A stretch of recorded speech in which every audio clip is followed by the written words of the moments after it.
And we're live, everybody. I've been wanting to go live this entire time that I've been down here in Santiago, or Chile as it were. This is actually the longest that I've been in Santiago, the entire time that I've been down here in Chile in South America. You can see all the skyscrapers out there. Supposedly the city is about 3/4 the size of New York City. But Chile is a beautiful country and it has been great to me so far. I was really thinking that it was going to be similar to other Central American countries that I've been to, which really is mainly like Mexico and like Costa Rica and stuff like that, but it really is its own unique beast, so to speak. It has like this almost like European type feel, but obviously it's not. You like walk a little ways and it's like your mind is trying to wrap your head around where it is that you're at and the people are, who these people are that you're associating with and talking to. But the more and more you try to like pin Chile down and cement, like as it were, what it is, the more and more you find yourself guessing what Chile is. Obviously it's pretty developed, as you can see here. And if I switch to my other camera, you can get a much better view of the city of Santiago. Obviously a Spanish feel, like most of the other, South American countries, Central American countries. It was under early Spanish occupation, whereas North American geographical areas were more so occupied by English, the British, and French. The French being somewhat in Florida as well, along with the English and Spanish, but the Spanish mostly occupying these southern countries down here in the New World. And obviously they left a huge imprint. I was discussing with my brother the other day why it is though that, a lot of these countries in Central and South America still are quite underdeveloped when we're talking about a comparison to like the United States or to Canada, the North American neighbors. And we almost felt as though, it had a lot to do with those who were actually coming to the New World. The Spanish, it seems like we're trying to take all the wealth back to Spain. And, the Spanish were at one point in time probably the most dominant civilization on the world, really. If we look at kind of the timeline of events, we have, the Egyptian era, and then we have like the Viking era, and then we have like the Spanish Armada, and then we have Britannia and Britain's empire kind of taking over there for a minute, and Spain came down here. And if I'm remembering correctly, they were down here primarily for gold, as were the British and the English in the Americas. But I think that the British were more so trying to set up kind of like a stable economic force in North America, whereas when Spain came down here and they kind of set up camp, they were more so looking, for a way to bring back the wealth back to Europe. And obviously the colonists in North America from the get-go were trying to set up their own little colony. They kind of left, Britannia and said, hey, we're gonna go set up our own base camp over here. And so from the get-go they were trying to make that at home, whereas these South American countries fought for their independence from Spain a lot later on. And it wasn't until, a while after the occupation from Spain that a lot of these countries actually gained independence and became sovereign nations unto themselves. And so we were wondering if that kind of had, a big influence. Obviously, there were some pretty dominant cultures and civilizations down here in Central and South America, but they were quite devastated upon the arrival of the Spaniards, culturally, architecturally, and everything to that extent. I often find myself wondering what the Americas would actually look like if,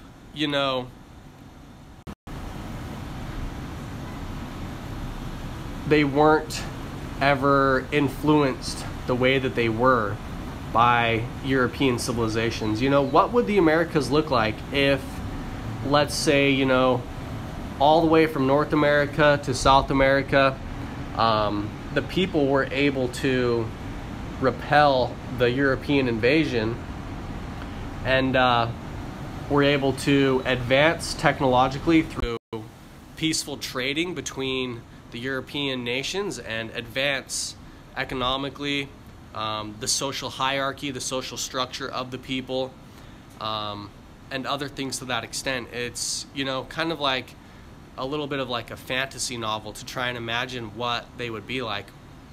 Obviously there were some civilized tribes, is what they call them, when people arrived.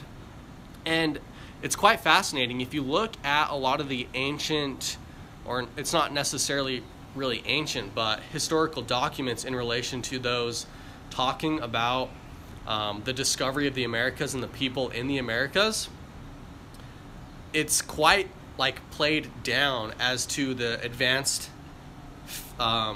nature of the peoples. And that's because they had to spread propaganda.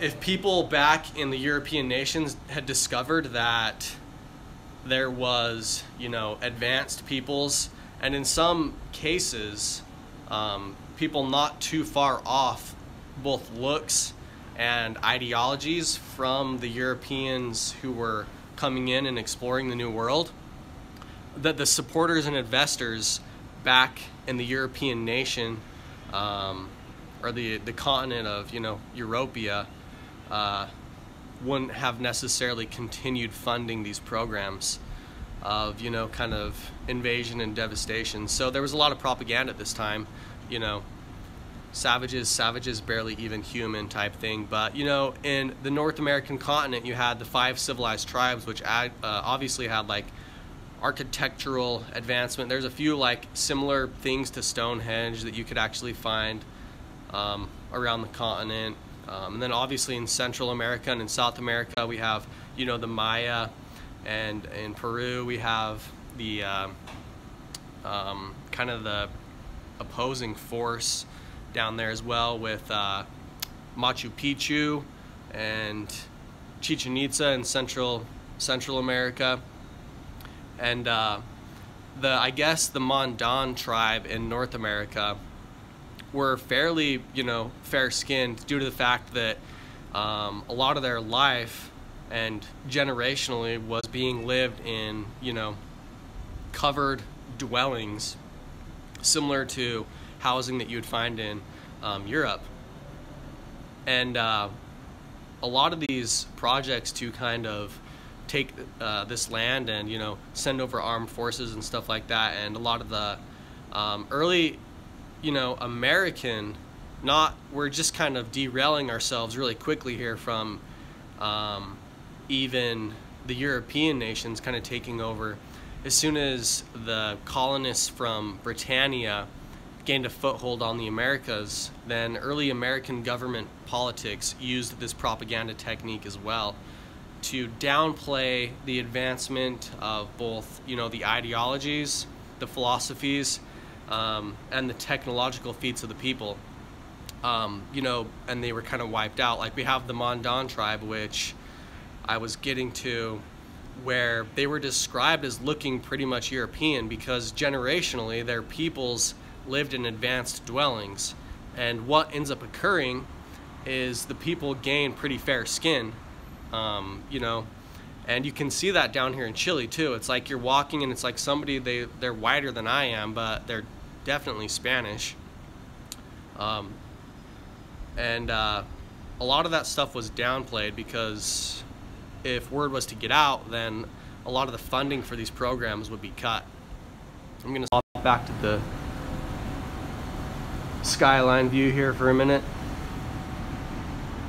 But yeah, I'm just down here in Chile. I'm loving it.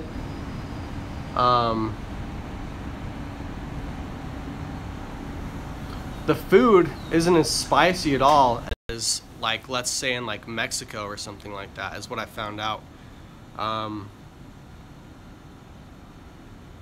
It's entirely its own thing. I'm not necessarily sure if, like, you know, they're trying to not be like Mexico, like purposefully, and then, you know, trying to be like America, but then they kind of dislike American politics, so they're trying to be their own thing. And I know that for a time Russia was very influential in Chile because of the Cold War. You know, they were influencing Cuba and Chile as well. And so you can kind of see a lot of those ideals that were flooded throughout this nation during those times. But yeah, just, you know, you can see everybody down there going to work. It's just a big city, but it's beautiful though. You know, we got palm trees. The weather's really nice. Yesterday went down to a spot by a volcano. And anyways, getting back to what I was talking about before, I'm down here for picking up my brother. He's been down here spreading the gospel, I guess you could say. Not necessarily my cup of tea, but, you know, he's family. And in life, you almost have to kind of silence your own opinion at times because of, you know, the environment you find yourself in. It wouldn't necessarily be conducive for you to share your thoughts, you know, especially when your thoughts are the minority. It's almost better to kind of just silence yourself.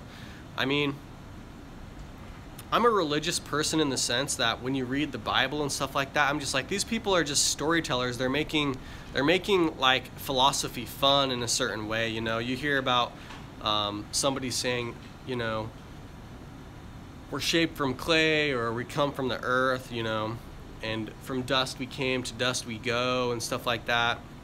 I'm just like, these people are just storytellers, you know. Obviously they're trying to get a motif, an idea across, but they're not just saying it bluntly. They're trying to say it in a creative and interactive way. And that's kind of like my thought on religion and religious texts and stuff like that. I kind of have my own beliefs, and it's like they're trying to identify with this force beyond them. And you know, sure, we come from the dirt, we come from dust. Like, molecularly, we were formed from the bowels of the earth as these components came together. And if you want to see the universe as an intellectual acting entity, you know, then good on you. My only problem with, like, organized religion is their stance in regards to politics and all of these other things as well, because it's like, you know, if historically you look at the stance of these organizations, obviously they're changing a lot. And one week they're preaching one thing, and then, you know, a couple years down the road, society changes and they know that they have to change, otherwise they're going to lose pretty much all their funding, which keeps them afloat. And so then their ideologies have to change as well. And it's like, you'd think if something really was like an ultimate truth, that wouldn't they be fighting for what it was that was true no matter the time? And wouldn't they themselves be the ones which were, you know, on the front lines of this fight in regards to the topics at hand, these political and social battles that were going on? They wouldn't necessarily be the ones who came along, the bandwagoners on an idea. that said, obviously this is the right thing because this is what the majority of people are doing, this is right for the time, so obviously we're going to support this and believe in this. No, I think that if, you know, they were ultimately the ultimate truth, then they would have supported that truth from the beginning of the culmination of the organization, right? And they wouldn't necessarily be changing their political views based upon the norms of society just so that they themselves could be a norm of society and not lose all their investors. They would be the ones that were fighting from the get-go to change the societal structure to what they themselves believed in and knew to be true. But obviously they aren't, so how can one truly say that, you know, they are warriors of righteousness or whatever, what have you, because what they believe to be right is constantly fluctuating and changing. But that being said, I myself even did go on this little spiritual quest for a time. And I think that it came about from playing like Civilization Brave New World too many times. And I realized that like a society functioning needs to have some form of like religious organization, and the people need to have faith in something for them to actually be able to dole down that fear and that sense of, you know, not having a purpose. And so for like a fruitful society to exist, it almost needs these organizations, this faith, this religious factor. Otherwise it kind of falls apart. You need a place for people to go who aren't, you know, going to be able to function without these like kind of questions which dull the questions, or these answers which dull the questions which really can't be answered. Otherwise they kind of collapse, and then your civilization collapses. And so I was like, oh yeah, I'm gonna be a leader. And obviously it didn't really work out because my heart wasn't truly in it. You know, you need people going around that truly believe in what it is that they're talking about. Otherwise, you know, if you don't believe in the product, you're not gonna be able to sell it. And my only like real selling like point within my heart was societal structures need some sort of religious base for them to keep growing and to flourish. Other than that, you know, I would try to explain kind of my own stance on things, but then obviously it was like way too far out there for anybody who just is kind of believing in like a base religious organization, or a lot of the organized religions already out there, and it was just like, whoa, this kid's like way far out there, and you know, whatever. So I tried to keep that on the DL and just kind of like say, well, for the good of mankind, I'm just gonna pick one type thing, and I'm gonna go around and kind of just, I guess, try to uplift the people or something like that. I'm not sure exactly quite what it was that I was doing, you know. Probably like 5 years from now, I'm gonna be looking back on my YouTube page and being like, what the fudge is this? Like, there's a bunch of crap on here, you know what I mean? Like subliminally putting in like obscene photos and images, like frame by frame in videos, and trying to like illegally upload minute like fast forwarded portions of films, just stuff like that. Like stick it to the man to be like, say like, hey society, like you and your regulations and laws can't pin me down. Which even now I look back and I'm like, that's stupid. Like, what are you doing, dude? You know? Or like having like some thoughts and like exploring these thoughts and explaining them on YouTube, and like really totally distancing myself from a lot of my viewers, which probably enjoy my stuff, because obviously I'm attacking their character, you know, their background and stuff to that extent. Just really idiotic stuff. And then at the end of the day, I really just have to explain to myself, I'm just a real person. I'm just a real guy out here kind of struggling to like figure things out. You know, I go down a road of thought and try to drive to the end of that thought until, you know, I almost drive off the edge, so to speak. And whether or not it's debasing towards somebody's character or my own, intelligence in regards to people looking at me exploring these avenues. I just have to kind of silence all those notions and say, well, you know what, you're documenting things, and there's almost like a value or a worth in somebody exploring these avenues, even if they're false. So that's kind of what I have to tell myself, is there's value in this, even if what you're saying is false and what you're doing is incorrect, because there's value in the process itself. There's value in the fact that somebody is attempting to learn and explore. Pretty big. I would have never guessed that Santiago was this big.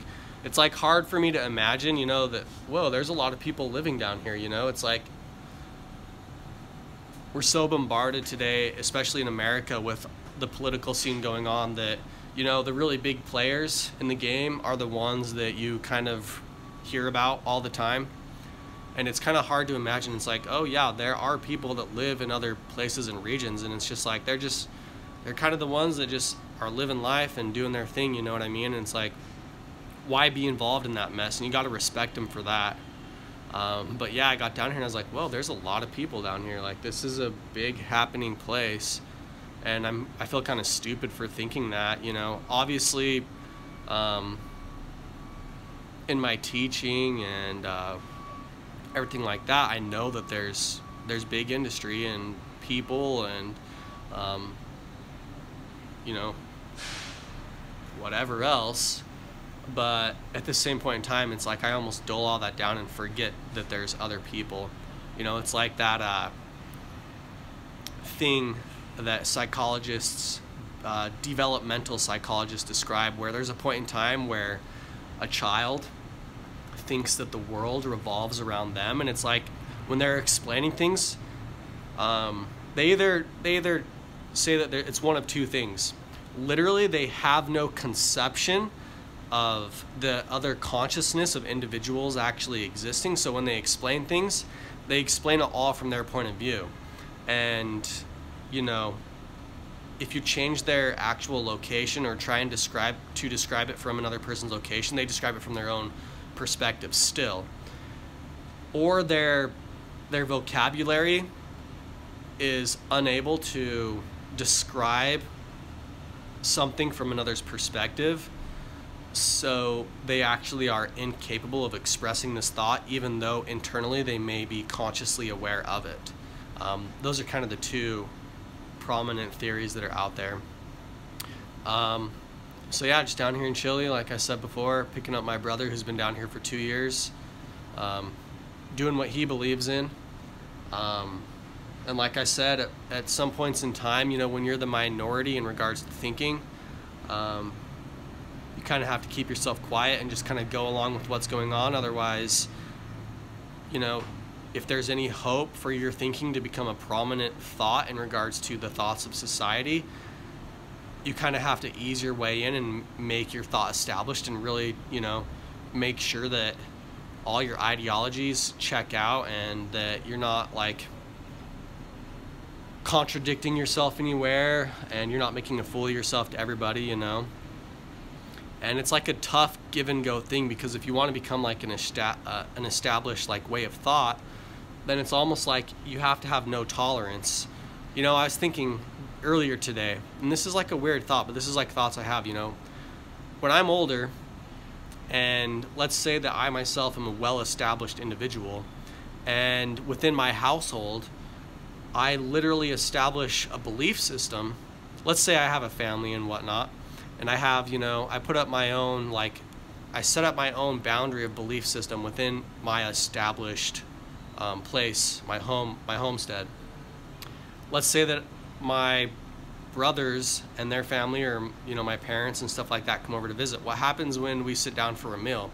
Obviously their ritual is to pray. Well, do I allow them to pray within my home, even though that's not the established set up form of practice within my household? Like, should I be tolerant to them so that I don't lose the relationship with my family? Or should I be intolerant to the fact of, this is something that I don't necessarily believe in, because I'm trying to raise my family and my household in a different manner, and it's almost like they're still trying to actually preach what it is that they practice within my house and trying to convert by practicing these things. But at what point in time, what's more important, that I have family relationships, or that I myself am actually supporting what it is that I believe in? And when I actually analyze prayer, it's like, how else do you initiate like the beginning of feasting with your family? Like, prayer itself is a good way to say, all right, everybody, here's what we should be consciously aware of in our lives. Here's what we should consciously do for the rest of the day. And you're kind of subconsciously, psychologically influencing everybody at that gathering to kind of vote in regards to their own political beliefs to those things. And then amen is kind of the like agreeance of everybody in that setting.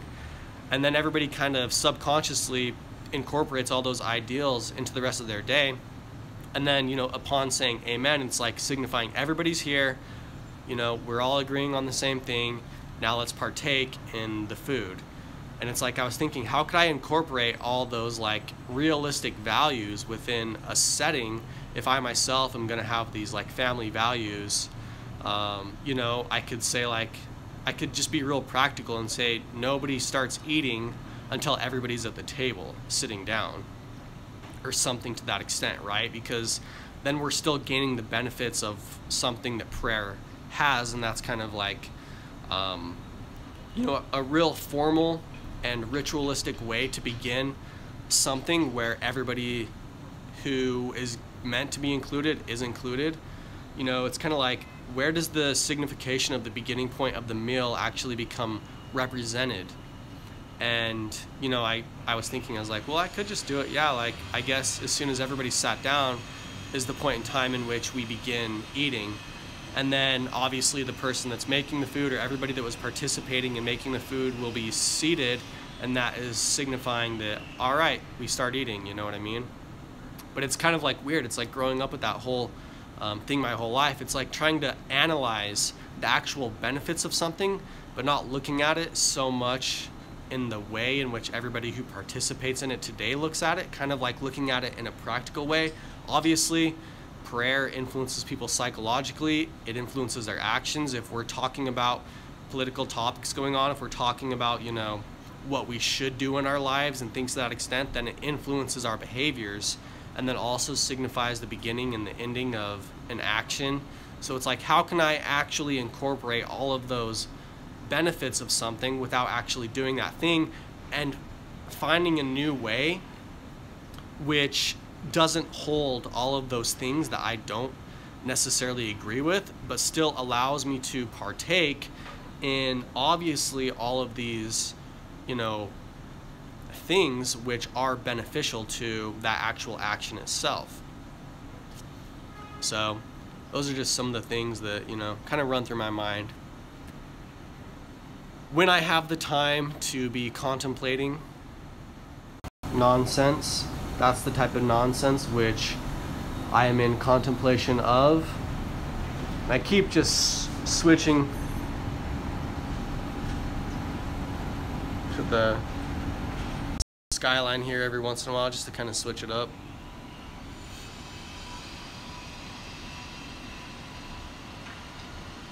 Last night even, I was thinking, I was like, you know what?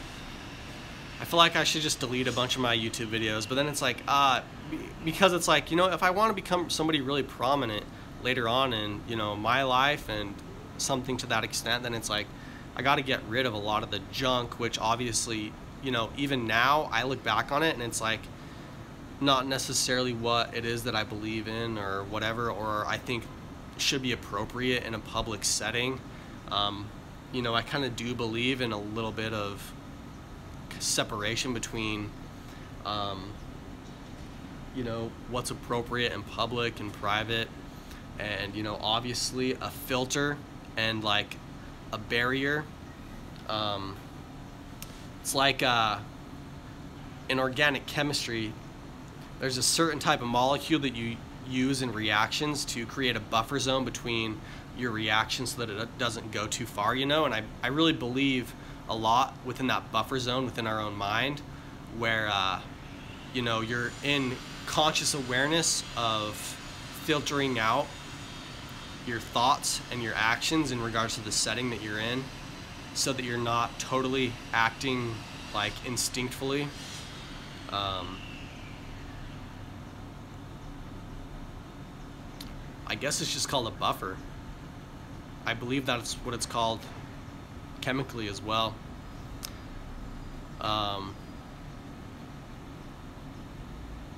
So yeah, just kind of like thinking what's more valuable. Me going through and trying to clean things up a little bit and make myself look more presentable to a more diverse crowd, or possibly even like, you know, not necessarily a diverse crowd, but even the crowd that identifies with me the most. Sometimes I can probably put things off which are still obscene in nature to those who like identify me to a certain degree. Or is there value in me leaving things up which are to an extent obscene, but you know, the fact that I leave things up, even though they fall under that categorization, is valuable because I'm showcasing like the learning and growing process and the changes that an individual can actually take and make. And you know, if I get rid of all that stuff and merely just delete it, even though, you know, it may have been a wrong way of thinking, or just kind of like totally unconscious in regards to moral and ethical character, that, you know, it still isn't worth deleting, because obviously if I change, you know, then there's still value in the historical content that it has in regards to my life. Or, you know, if it's correct, then there's that as well, you know.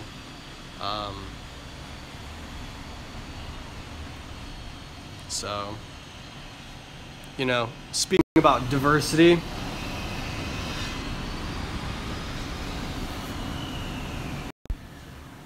I made a comment the other day on Twitter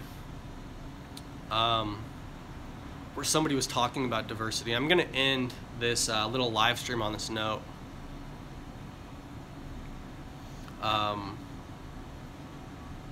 You know, even within a specific race, there's diversity. Even within a specific religion, there's diversity. Within each choice, there are choices. It's like if you imagined the yin-yang symbol, but within each yin or within each yang, there's a yin-yang symbol. So it's a fractal yin-yang. Within each pole that you actually descend into, there's two more poles which are represented. So imagine an eternal yin-yang, and this eternal yin-yang represents the diversity within choice itself. And even if people decide to go down the same pathway, there are still multiple pathways within that path.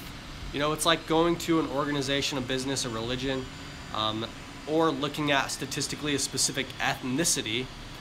There are different people and factions within this group.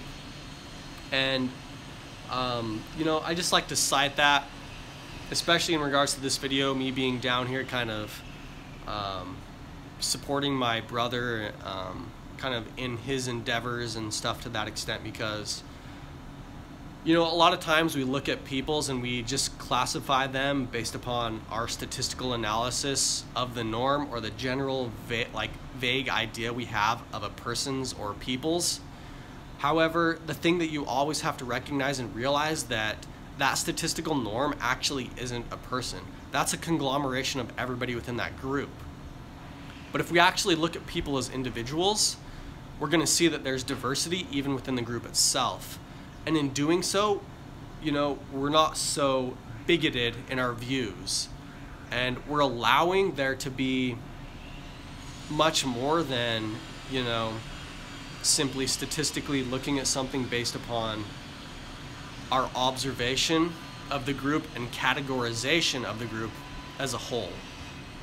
So anyways, I'm gonna leave everybody with that and want to look at this Santiago skyline while I have good connection here to the internet. This will probably be the only live stream that I have down here, you know, just to give you some sort of sense as to the connections that I'm getting down here. Like yesterday I tried uploading, or like 3 days ago I tried uploading a 2-minute video to YouTube, and it took me like all day long of just, you know, letting my phone just sit there and upload. So let's stop this video and peace out, everybody.